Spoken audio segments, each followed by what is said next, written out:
So the Hollow Marsh itself is basically in a bowl. Around us are a bunch of hills, and we're in sort of a bit of a valley.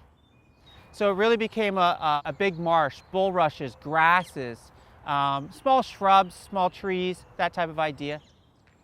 But then at one point in time, a Professor Day kind of looked at it, and through the encouragement of some people in the town of Bradford, they kind of came up with a scheme. They enclosed it with a dike, started pumping the water out, started breaking the land open, and found out, you know what, you could grow some pretty good vegetables here. I gotta stress this. What he did in 1929 is impossible, given the government regulations and rules and everything else, to do today. People came, immigrated to Canada, saw this, drained it, prepared it.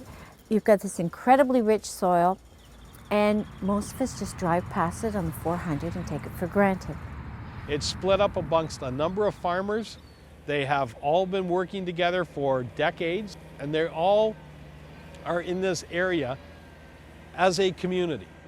The farmers out here, their attitude is just let me do my thing. Let me work my fields so I can put food on your plate. You know, we've been in this area for quite some time. It should be kept, you know, as a growing area, as an agricultural area, and it should be, you know, maintained. And for us, we try to care for it as if, you know, the way it should be, right? Oh, the IPM program is a program we've used on this farm for years. It's pest management. What we do is we monitor the farms. We have people coming in a couple times a week, and we see what our thresholds are, what our diseases are, and then we will react to the problems we have in order to keep the sprays down on the farms and a minimal amount of cost. These IPM programs have been an incredible asset. Environmentally, it's a phenomenal asset because you use less product.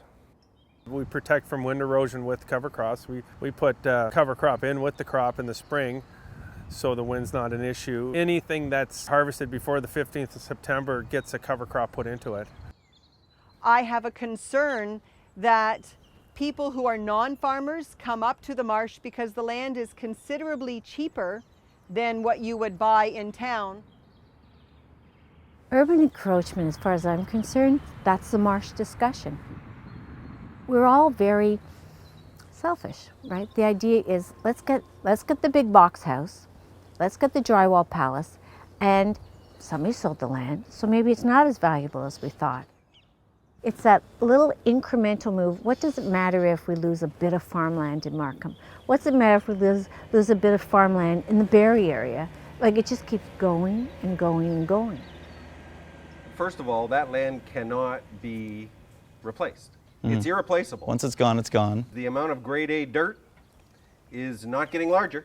No. We were talking about Markham earlier.